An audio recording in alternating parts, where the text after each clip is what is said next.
Hello everybody and welcome back to the Fortress of Solitude. Today we're going to be talking about Absolute Batman issue 14 by Scott Snyder, Nick Dragotta and Frank Martin. The final battle with Bane is here. And as the book opens, we find Bruce meeting with all his allies he has gained across the last 14 issues, with many of them being ready to do their part in helping Bruce win against Bane. I really like this part here because this is Alfred sort of explaining what's going to happen with Bruce and how he needs to use his venom, but instead of listening to Alfred and what he has planned, he's thinking about all his friends and all his friends who have decided to help him and be part of his life now that he is Batman and actually put their own lives on the line for this. Is a great sort of paneling there by Nick Dragotta and Scott Snyder, just a great visualization of Bruce's wandering mind. Alfred hopes that Bruce is listening since he's got enough venom in his system for 2 infusions, wanting them to use one as a test to see Bruce's limits, and then the other as a last-ditch weapon against Bane should he need it. Alfred cocks his gun, assuring Bruce that if his systems don't take to the venom well, he will put him down quick. But Bruce knows that it will, ready to go to war as he tests the venom out, hulking out into a gigantic mass of meat and muscle. I'm quite surprised that Bruce is actually going through with using the venom.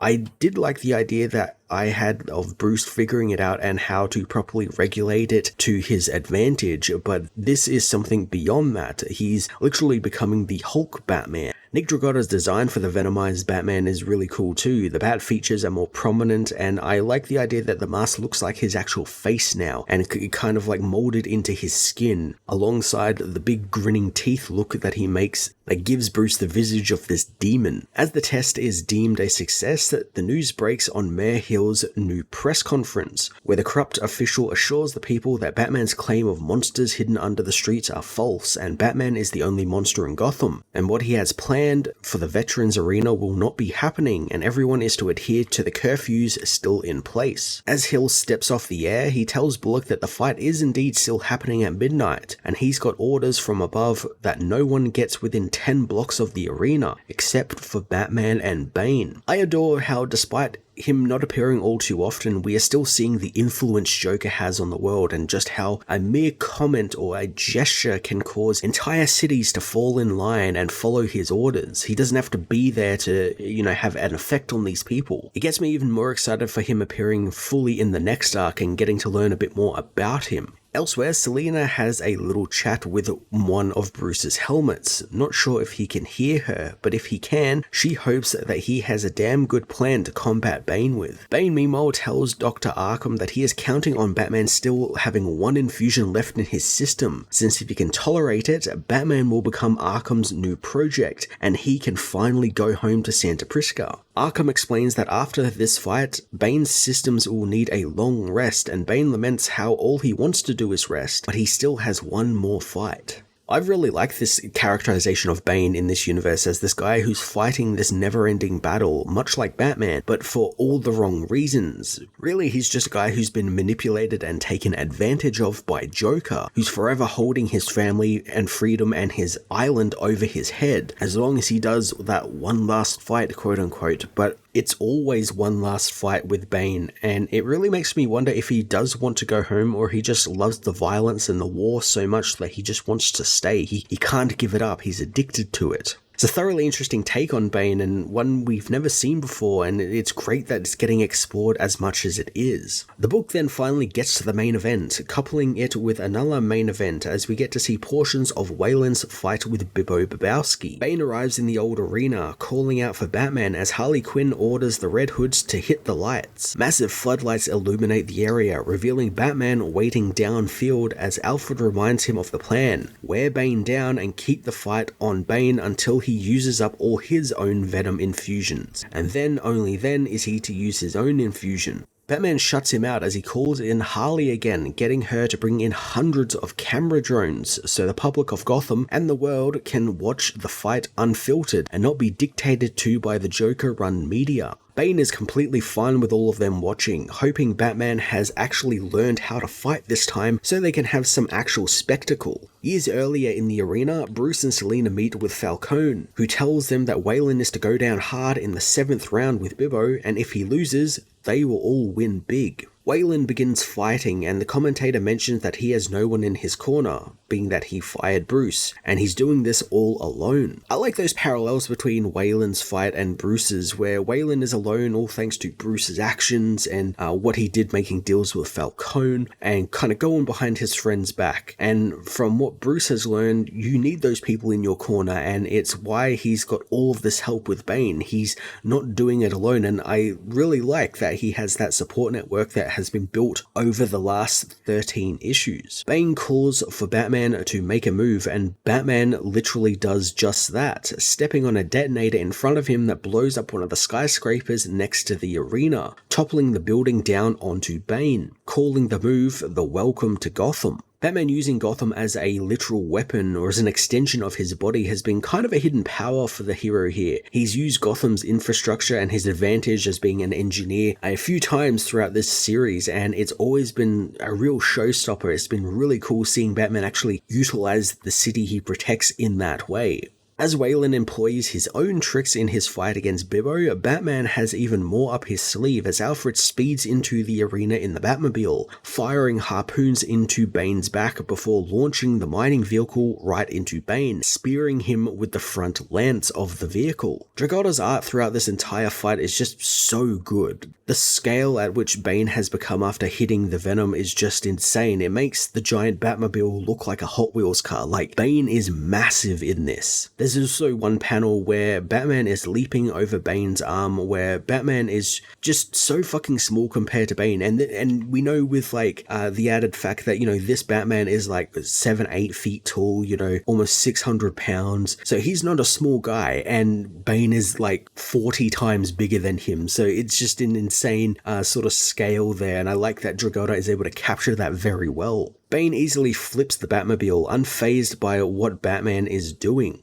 Alfred is shocked to find that Bane is already healed from his spearing with the Batmobile, citing that he is so strong and fast, but while Batman doesn't have much of those skills, he makes up for it in his brutality. Bruce meanwhile spears Bane in the eye with one of his cape talons, ripping the eye clean out of the socket. Batman runs up Bane's back, cutting up his muscles to gain access to the venom system buried deep within him. This part reminded me of Attack on Titan, like Batman is literally swinging around a giant and aiming for the nape of its neck to cut it open and kill it. I know Scott is a bit of an anime fan, so I wonder if that was intentional, since it feels very much like something from Attack on Titan. It's a very cool visual. Bane, however, catches Batman by the cape, slamming him hard into the ground as he pulls the old "we weren't so different, you and I" villain speech that we've seen time and time again, revealing that he sees a lot of his young stupid self in Batman, but playtime is over and he demands Batman use the venom now.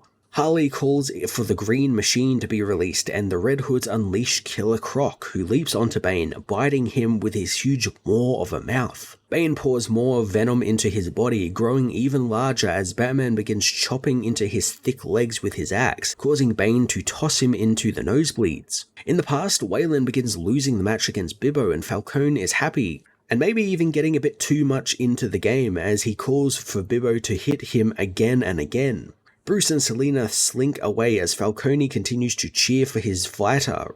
As in the present, Harley comes to help up Batman, sparing him an inspirational speech and instead telling him to get the fuck up and save Croc. Alfred warns Bruce that Bane keeps on infusing venom and he is unsure what his max level is, even if he has one. Alfred tells Bruce that they cannot get Bane to max venom infusion, so he should infuse himself so they can at least get out of the arena alive, but Batman wants to stick to the plan, diving from the nosebleeds and down onto Bane. As in the past, Bruce rushes to the fighting cage, calling for Wayland and telling him that he is there for him. In the present, Batman's axe slashes right down Bane's spine, cutting his back completely open and causing him to let go of Croc. Bruce making amends to Wayland and trying to help him again feels so satisfying. He's finally repaying his friend for all the help that he gave him and, trying to, make amends. Bruce tells Wayland to leave, thanking his friend for his help as he climbs Bane's mountainous body, telling him that he's severed his spine, which means he can't use his legs anymore. Batman gets a little gloaty here as he tells Bane that he can still use his arms, but then he cuts the spine again, taking the use of his arms as well. He tells Bane that they are similar since they both lost their fathers, except he didn't break his father's back or heart. Enraged beyond comprehension, Bane explodes with venom again, causing him to regain control of his limbs through sheer will. Dr. Arkham tells him that he has surpassed any limit that they thought possible, as Bane asks Batman if he really thinks that he can win or he is better than him, since the hero is nothing. This is what I was saying before when Bane just kept talking about wanting Batman to take over so he can rest and go home, but in the end, he just can't let it go. He doesn't want to end up having someone be better, quote unquote, than he is. He wants to stay in the fight and be the best and refuses to give it up. It's the classic story of power corrupting, since Bane has all of this power to do anything he wants, and he wants to commit more violence and just add to the already violent world he lives in. Bruce is similar in that he also commits violence, but he's doing it to the violent. He's using what little power he has to rip apart the chaos in charge, and is kind of turning it on itself. As Waylon's fight with Bibbo looks to be taking a turn, with Bibbo holding Waylon in a chokehold, Bane grows even bigger, if that's even possible, telling Batman that he has given him everything so his people and home could be safe, because this is all war. But he is finished and it's Batman's turn. Arkham reveals that Bane's cells have become embryonic, calling him a miracle because of it. This is the type of body horror gross stuff I really love, as Bane has basically become a walking tumor. He's now covered in mouths and ears and eyes. He's just a mass of unending flesh, and feels very much like Kaneda at the end of Akira.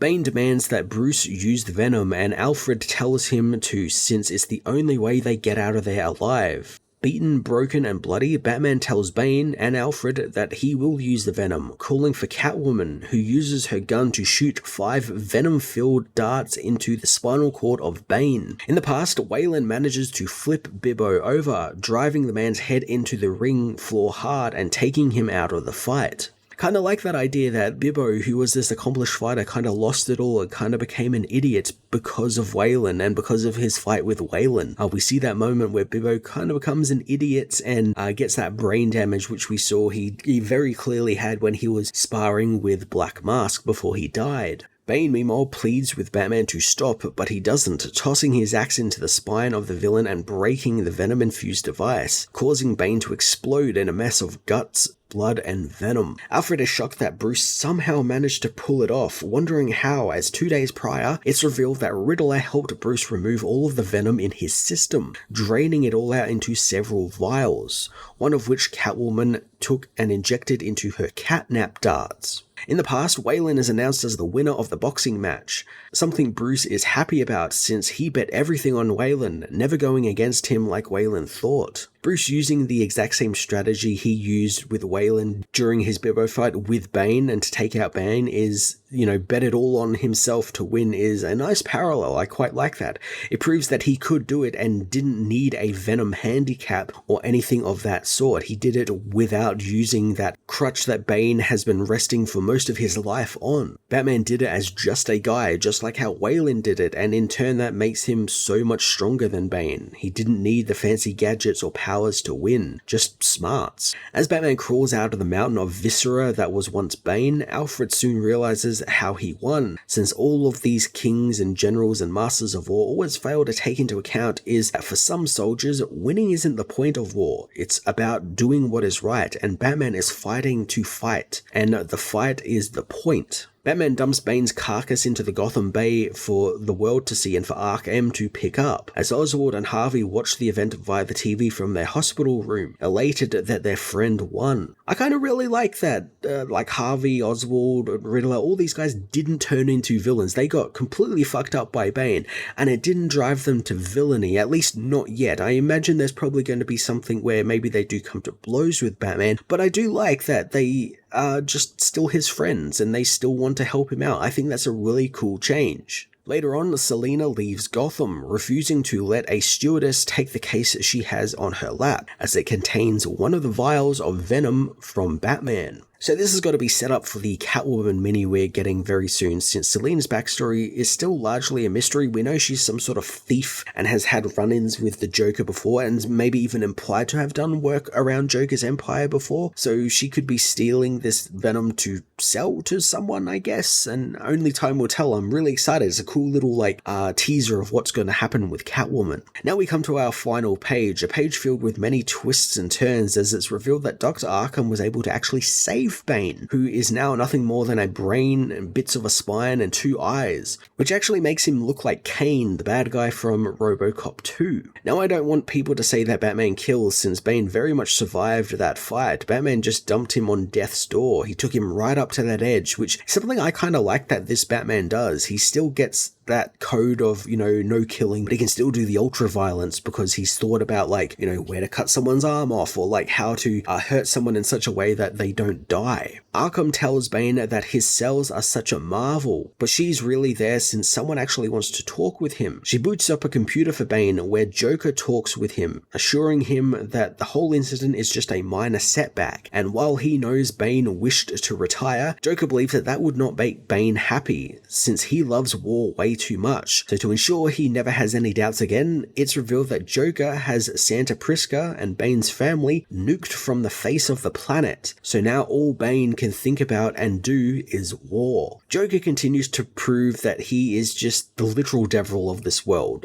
His design, his Joker-fied monster design looks like a literal devil, but he literally is the devil. This is so evil. There was no threatening to kill Bane's family or anything. He just did it and made what is left of Bane watch as he did it, just to fuel him a little bit more. This Joker is quickly becoming one of the most evilest versions of the character I have ever seen. I also have to wonder if maybe this could drive Bane away from him a little bit. We've seen a few times in the Absolute Universe where the villains we are used to seeing aren't really villains, and after learning something about the world or interacting with a hero, they actually often turn. We've seen it with Batman, he's done it with Croc, Riddler, Two-Face, Penguin, Harley Quinn. Hell, even over in the Absolute Flash book, he's currently running around with the Rogues, and the Rogues actually want to help him and help get away from Fort Fox and everything that Eleanor Thorne is doing. So I could see that happening with Bane as well, at least somewhere down the line. I don't know how Batman would want to team up with someone who has done so much evil in the world just to his friends, but I could see there being something where he ends up being the downfall of Joker in some way. Absolute Batman issue 14 was another one of those rare comics where, while reading it, I literally got up out of my chair, punched the air, and exclaimed out loud. Batman and Bane's final confrontation was so satisfying, it was action-packed, and it was a fantastic finale that capped off this little abomination story, and it relied so much on those previous 13 issues and the lessons Bruce has learned about relying on others and on relying on himself as just a man to win the day. The way Scott Snyder and his team reinvents all of these classic characters needs to be studied, since it's always just so refreshing and new and creative, and just gets me so excited for the future of the Absolute Universe and of Absolute Batman. I am going to give this issue a 10 out of 10.